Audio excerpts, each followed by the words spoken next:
because for the first time they actually classified the text of the agreement and were trying to not release it to the public. Certainly our members of Congress were shut out and had to go through a very rigorous process even to read parts of it. And then we're only seeing redacted portions or summaries of the chapters. So what we would like to see is if international trade agreements that actually lift up workers around the world, that have stronger environmental protections, that actually allow us to do what it needs to be done to address the climate crisis. In fact, the Paris Climate Treaty is a voluntary agreement, but these agreements are binding, and they're going to prevent us from taking the steps we need to take to get off of fossil fuels. For fair wages and all that. In case you're just joining us, our guest is Margaret Flowers. She is the Green Party candidate for the U.S. Senate in Maryland.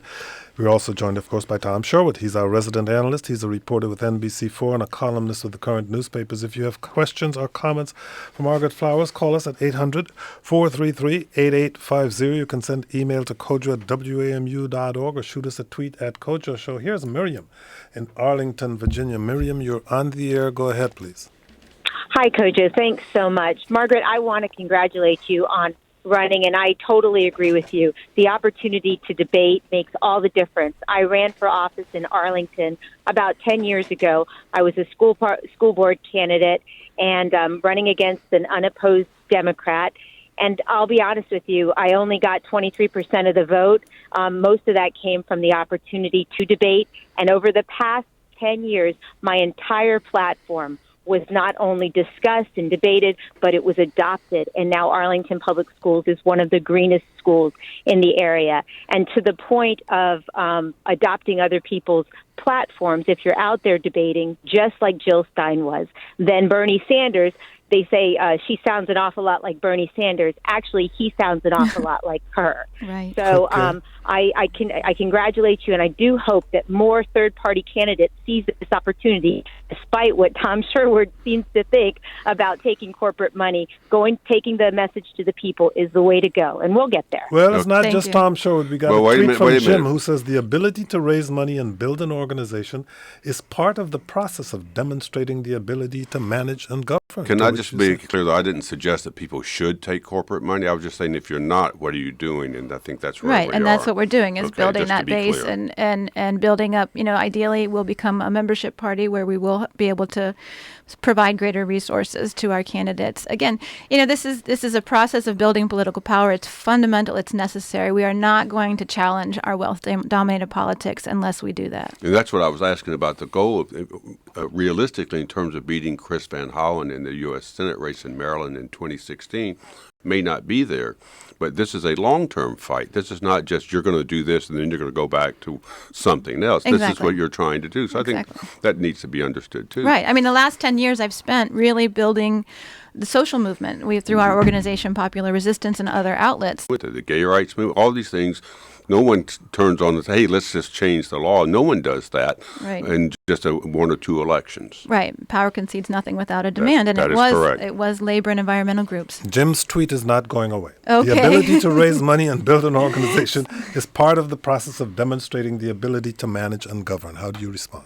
That's exactly what we're doing. Is we're raising money, we're building infrastructure for the Maryland Green Party, and working with our allies nationally, and building more local chapters, training candidates, training volunteers. We're not going to stop after November 8th. This is just one step in building that political power. I want to go to the presidential race for a second because it's a real concern to some that in the presidential race that voting for the Green Party candidate Jill Stein would result in a victory for Donald Trump, especially in battleground states. What would you say? Are there any battleground states? I think there's about 4. There's 4 or 5. Oh, I think there were maybe 2, but not so much anymore. I think that so this is an interesting dynamic that we have where people in the United States have been so trained to believe that if you vote outside of what you want, if you actually vote for what you want, that you're taking a vote away from somebody else. And that's not a functioning democracy. If we're constantly voting out of fear,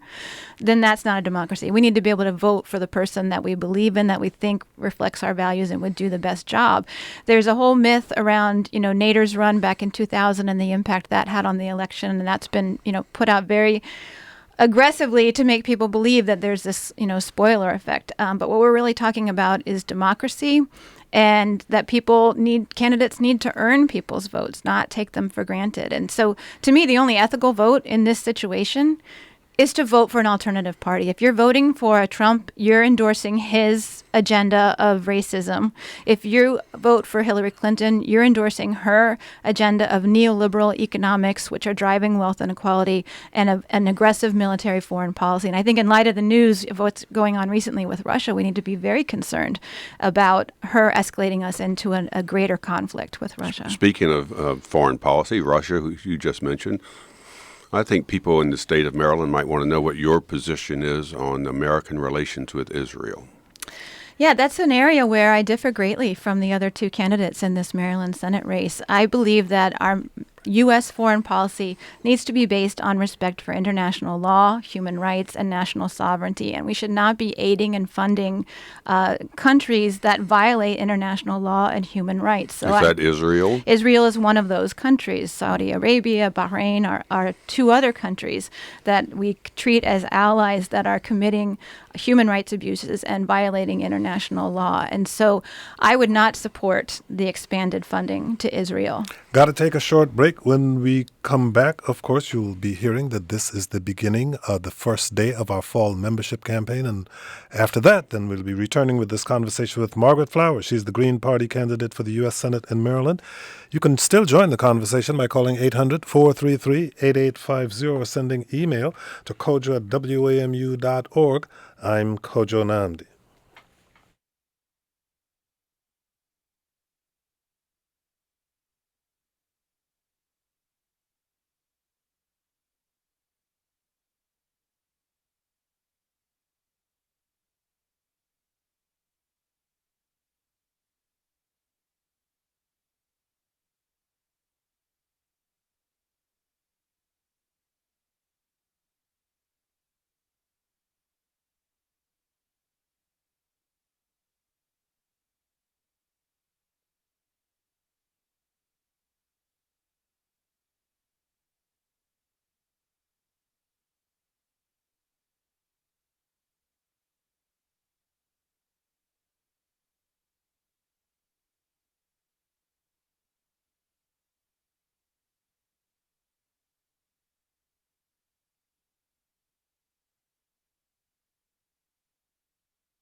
$8,000 to help support the Kojo Namdi Show and the Politics Hour. Think about that $8,000. Think about the value that you place on this service and what part of that you can do, whatever fits into your budget.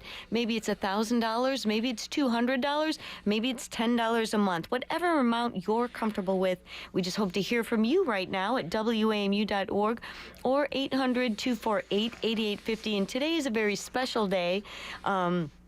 For many reasons, because, it's Friday, and Fridays are special here, but also because for this very first day of our on-air campaign, we've got a special incentive. If we can make our daily goal of $150,000, we will have a generous gift will be made for another $50,000 from a generous donor to the station. So if we can really come all together and make this daily goal, that means an additional $50,000 to WAMU to support your Let's do it. favorite programs. And we have had a wonderful day. Thanks to everyone who has given so far. We hope you'll be next. Keep us on track to make this goal. WAMU.org or 800-248-8850. And the contribution process is easy, but it's also rewarding. And let me tell you, if there's one thing I like as much as public radio, or maybe as much as public radio, it's beer. And if you make a contribution of $20 per month, I think that comes out to $240 per year, you'll get not one but two pint glasses with the WAMU logo on them. They're News on Tap pint glasses, and they're perfect for enjoying a cold beverage while you're listening to public radio on a Saturday if you're geared up for the new Prairie Home Companion show that Chris Thiele's about to launch. If you'll be enjoying them while you're watching your baseball team, maybe you'll be enjoying your favorite baseball team a little longer next October, and you'll be showing off your love for public radio while you're doing it. What's cooler than that? 800-248-8850, WAMU.org. Get that pint glass. It's waiting for you. And that's just $20 a month for a sustaining membership. You can see photo and description of all our thank you gifts at WAMU.org. Support for WAMU 88.5 comes from the National Gallery of Art, presenting photographs by Alfred Stieglitz and others in Intersections, Photographs and Video from the National Gallery and the Corcoran. On view through January 2nd. More at nga.gov. And from Bookstore Movers, we've moved thousands of local apartments, houses, and offices and read tens of thousands of books. The crew at Bookstore Movers will lift your sofas, conference tables, and family heirlooms. BookstoreMovers.com. Coach Anamdi here. Our world is filled with complex issues and important questions, with ideas and conversations, all necessary elements in the search for answers. In this search, WAMU 88.5 is your partner. But it doesn't happen for free, which is why I'm asking you to support this public radio partnership with a financial investment today. Your monthly sustaining donation won't break the bank, but it will go a long way toward funding this trusted service that the entire community relies on. Only you can make it happen. Please give now at WAMU.org, and thanks. And thank you. We hope to hear from you, WAMU.org or 800-248-8850. Maybe you're interested in that pint glass that Michael mentioned. Another new item that we're offering this time is a tote bag. We offer these a lot, but it's a brand new tote bag. You can never have enough tote bags. You really can't. And nothing says public radio like a tote bag. And this one is really cool. It is two-sided. There's graphics on each side. On one side, there's a graphic of a microphone and the words informed with the WAMU. And on the other side, it's headphones that are connected to WAMU. So if you think about what you get out of this service, what do you hear from WAMU all day, all week? It's informative news. It keeps you connected to your world and your community. I think nothing says it better than this awesome new tote bag. You can see a photo of it at WAMU.org, and it's our thank you gift to you when you become a sustaining member today at just $15 a month. And when we talk about the return on investment that you get for making a contribution, one of the really cool things that's happened in the last year and a half, 2 years at the Kojo Show is we've doubled down on our commitment to meet you where you are. And we were joking around about drinking beer a couple minutes ago, but we had this great event in September. Kojo hosted Trivia Night at Port City Brewing Company in Alexandria. I was there. Joelle was there. We did the Politics Hour in July from Slim's Diner in Petworth. We took the show, we packed it up and put it in a box and opened it back up in a booth in a diner. And these are things that we're doing with your support because we want to bring the show closer to you where you are. And you can help support that by calling 800-248-8850 or by going online to WAMU.org. We want to be where you are.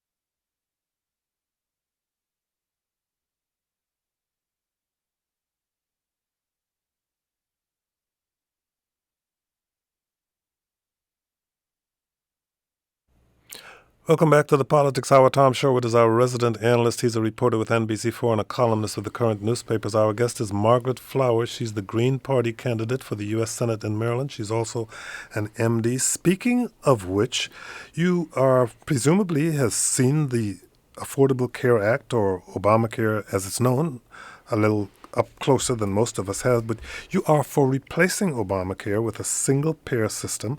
Why would that work any better? And more importantly, I guess, how would you get it done given the opposition even to Obamacare? Great questions. So in terms of, what would it look like to replace it, a single payer or Medicare, improved Medicare for all healthcare system would mean that we would pay into the healthcare system, all of us, through a progressive tax.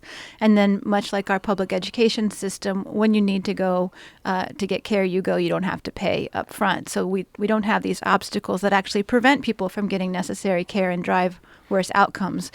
And it Were you to be elected, how would you persuade your Democratic and particularly your Republican colleagues in the Senate to do this? So when I was 2009, 2010, I served as a congressional fellow for Physicians for a National Health Program, and I was in Congress pretty much every day that they were there, pushing on members of Congress. We were educating their health policy staff. We were organizing congressional briefings. I testified in the Health, Education, Labor, and Pension Committee.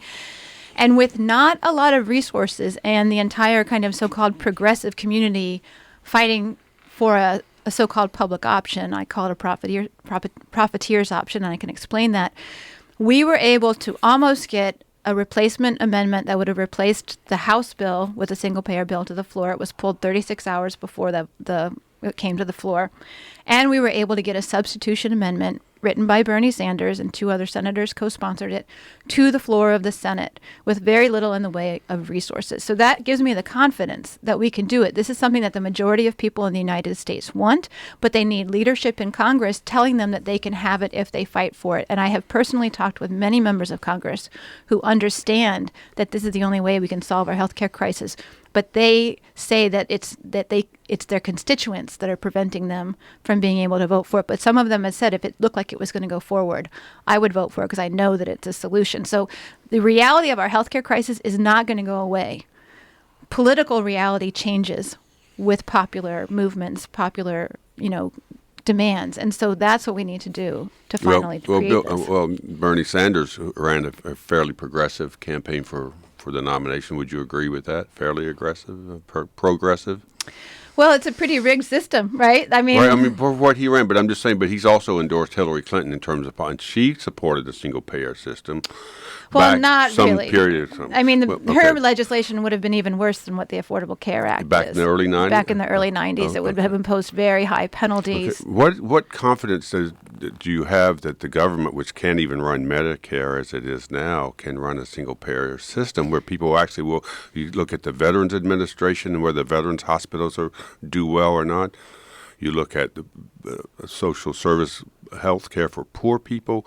You look at Medicare in general. You look at the aged population of this country who cannot get to the health care they need. What makes you think that the government, if it had a single-payer system, would in fact have the doctors and the nurses and the orderlies and all the infrastructure to provide the kind of care that you want to have?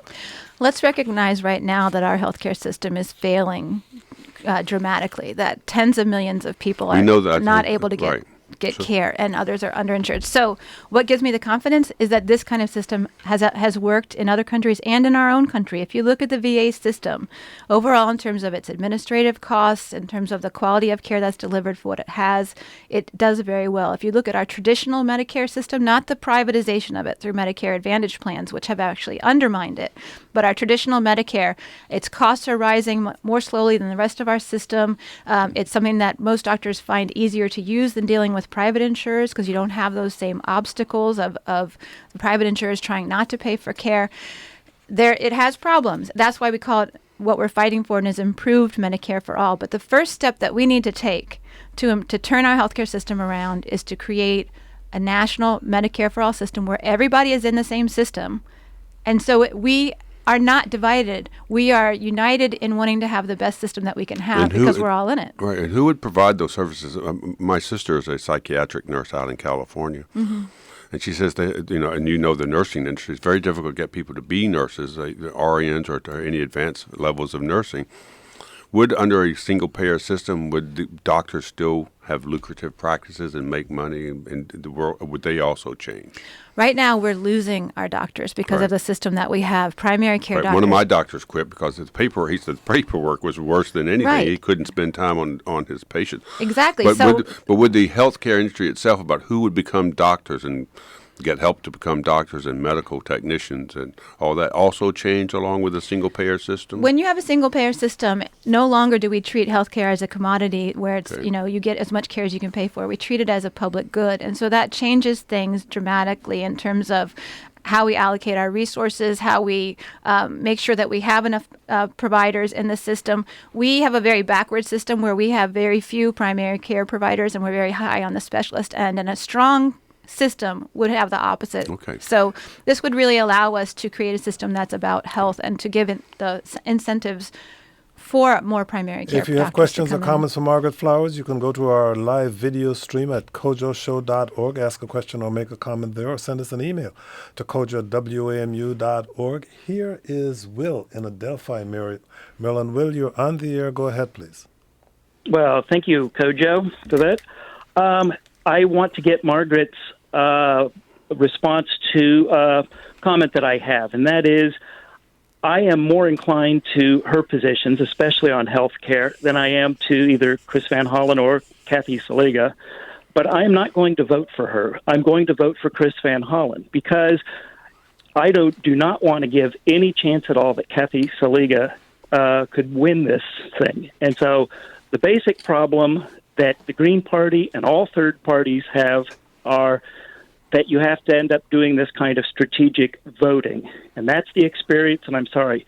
What we have to do is focus instead on number one priority of Green Party or any other third party is getting a preferential vote, where I can say my first preference is for Margaret Flowers. My second is for Chris Van Hollen, so that my vote won't simply be thrown away if I vote for a Green Party who only gets like 3% of the vote, or it won't go to actually handing the election to the person who I dislike the most. So you want a different kind of voting system. There was a summary of the raw politics of this campaign and hundreds of others like it, maybe thousands of others like it. And it's this kind of voting that has enabled us to continue going in the direction that we're going, where people are literally voting for someone that the person whose positions they don't totally agree with because they're afraid of someone else getting in there. I think in the state of Maryland, where Chris has a 2-1 lead over Kathy Saliga, I don't think people need to be too worried about that. But we can't confront the system by continuing to be complicit with it, by giving our vote to the establishment politicians that are continuing to drive us in a direction where we're not dealing with the climate crisis, we're not dealing with the growing poverty and wealth inequality. If you want to actually have political power to affect change, you need to not give them your vote. You need to put your vote where your values are. Maryland's fracking ban ends in a year, and the Hogan administration recently proposed regulations for fracking, now being reviewed by a state legislative committee. Where do you stand on the question of balancing energy needs versus protecting the environment? I'm opposed to fracking. The studies are pretty clear now. We have 10 years of studies showing us that there's no safe way to do it. Not only does it impact our water, but it has, through the air pollution, direct impacts on people who live nearby and on the workers. It's not healthy for them. The climate science is very clear that we need to keep 80% of the fossil fuels in the ground. So I oppose any new investment in fossil fuel. We should be instead, and this is where I differ from Chris Van Hollen, he would like to have the market deal with the climate crisis. We need to have a clear plan at the federal level with clear goals of renewables 100% by 2030 and investment in other types of rapid transit, energy efficiency, regenerative agriculture, so that we can address the climate crisis. I have another issue. When I was looking over stuff for this show, another area where you would tend maybe to agree with Donald Trump, and I'm not trying to change anything. Well, I just find it interesting that you keep equating me with Donald Trump, because I'm actually agreeing with majority of people who want. I'm sorry, I don't mean to equate you. I was just trying to say that even as I spoke. But one of the issues, and this will give you a chance to respond to that, is that Trump says there is a conspiracy. The system is rigged. No one wants me because I'm talking whatever his issues are. the media, mainstream media, the lamestream media, is not doing its job by going after Hillary, that there is a conspiracy, the Republican Party, the media, and everybody else, to undermine his campaign. Now, we'll leave that where it is, but also on the progressive side, as you have said, there's a issue where the Post doesn't cover you or the media, you don't get on the debate last week. How serious do you think it is that the country's, not the corporate structure necessarily, but maybe it's the same thing, the media, what would you do to make the media, in your view, be more balanced? Well, Seeing that wasn't comparing you to Trump. I'm Well, just saying the issue is I how don't- people find out information. We now have the internet. You have progressive ways to get your word out, but you still don't have a lot of supporters. You're still trying to build them. So where does the media fit? Well, there are a lot of concerns with the consolidation of our commercial media, and we know about the interlocking boards of directors between the commercial media and other, big industries in this country, and we know that, that there is censorship, and that's not something to be disputed. I mean, any journalist who's worked in these commercial media outlets is aware of that. So we need to break up the consolidation of the media. And fortunately, we have a growing independent and citizen media, and that has more credibility in many respects than the commercial media does at this point. Do you think social media can help overcome what you see as inherent bias? Or it has. When we were initially fighting the Trans-Pacific Partnership and there was a media blackout on that, literally I spoke to a journalist who covers the White House for Politico, and she knew nothing about the Trans-Pacific Partnership, even though she said, basically, I'm just printing the press releases that the White House gives me. She said, would you want to name that person? It was at a Society for Professional Journalists event at Towson University a number of years ago, and I can't remember her name, and that was pretty shocking to me. So, but we were able to overcome that media blackout and reach people using social media, using our traditional methods of direct outreach one-on-one to people, doing teach-ins as well, and raise enough awareness that we were able to stop Congress from passing fast-track legislation for 3 years. This presidential race has highlighted the frustration of those who have felt left behind in the recovery, but a lot of people fear that the policies that you champion, things like more regulation of environmental, financial, and business areas, along with significant increases in the minimum wage, would stifle the economic recovery and kill jobs. How do you square proposals aimed at helping workers in the middle class with those economic realities? The reality is that the proposals that I'm putting forth would actually stimulate the economy from the bottom up. Right now, we're strangling our economy. We have 25%, the lowest 25% of people in this country with the least wealth are in debt, and the bottom 50% have 1% of the wealth. So there's a lot of people who need to buy basic things like food and clothing or pay their rent who are struggling to do that. The best way that we can turn this economy around is to get money into people's hands. And so I actually favor ending the corporate subsidies and welfare that we're doing right now, and instead viewing public investment as we go into this new green economy that we need to create. Do that through public investment with a public return. We need to create a universal basic income, which would immediately end poverty right now and stimulate the economy from the bottom up and create more jobs. We have studies. Michigan, there was a city in Michigan that did 10% of their shopping changed from big chain stores to local stores rooted in the community, and that actually recycled the money and generated millions of dollars and more jobs. The other side will claim it has studies too, and we've got what political observers say is the most divided Congress in modern history, and many of your policy proposals are far from having bipartisan support at this point. How would you attempt to work with both Democratic and Republican senators to advance legislation that could actually be passed? Again, what's the changeable factor that we have here is the political wind, the political sentiment, and that's something that people have the power to change. Well, allow me to interrupt for 1 second, Sure. because I'm pretty sure that the Democratic presidential candidate, the Republican presidential candidate, and the Green presidential candidate will all say we are part of a movement. And so you have three movements all claiming to be the movement. How do you reconcile those? Well, if you just look at kind of popular opinion and where they are on the positions that we're advocating for, you can see that we're already with super majorities of people. Super majorities of people want to have living wages. They want to protect the environment. They want to deal with the climate crisis. They're upset over these endless wars that we have.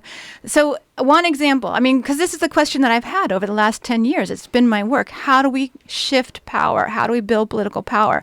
One of the fights we took on was the net neutrality fight, and in 2014, and we were told that the only way to protect the internet was by reclassifying it as a common carrier. Even the organizations that we worked with didn't believe that we could do that, and we were going up against the We only have about telecom a industry. minute and 30 seconds left. Go Okay, ahead. well, anyway, through being very strategic, and we were able to not only put that on the table, but then to push it through and get it changed 9 months later. So we have experience in how to use political Net power. neutrality is too complicated, but here's something that's not.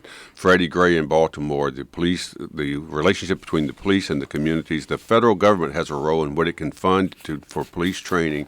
What do you think needs to be done to make this a more serious issue so that hardworking men and women who are police officers get the support they need, but they also get the support from the community? Right. Well, it's a pretty toxic culture that's developed within the police department. And that's hard on police officers who actually want to do a good job because they're functioning in a toxic environment. Yes, we need to invest in very different training. We should not be doing the warrior mentality training. Police need to be trained to be members of the community and serve the community. We need to end the 1033 program that's militarizing our police. That's where they can buy all the military equipment. Exactly. And then finally, we need to do an independent investigation of all episodes of police deaths in police hands and hold them accountable. Margaret Flowers is the Green Party candidate for the U.S. Senate in Maryland. Thank you for joining us. Good luck to you. Thank you. That's it for the show today, but remember you can take us with you wherever you go. Subscribe to the podcast of this broadcast by searching for the Kojo Namdi Show on your favorite podcasting app or service. You can catch up on any shows you've missed and be sure to never, ever miss a show again. Enjoy your weekend and be sure to meet us back here Monday at noon. Maryland's Attorney General Brian Frost joins us to talk about why he feels bail might be unconstitutional. That's all coming up Monday at noon. Tom Sherwood, have a good weekend. It's her birthday, November the 8th. Dr. Flowers, right? November the 8th. Happy birthday, happy election Thank day. you. Visit It's way too early for flowersforsenate.org. happy birthday. Okay, happy birthday. Thank you all for listening. I'm Kojo Namdi.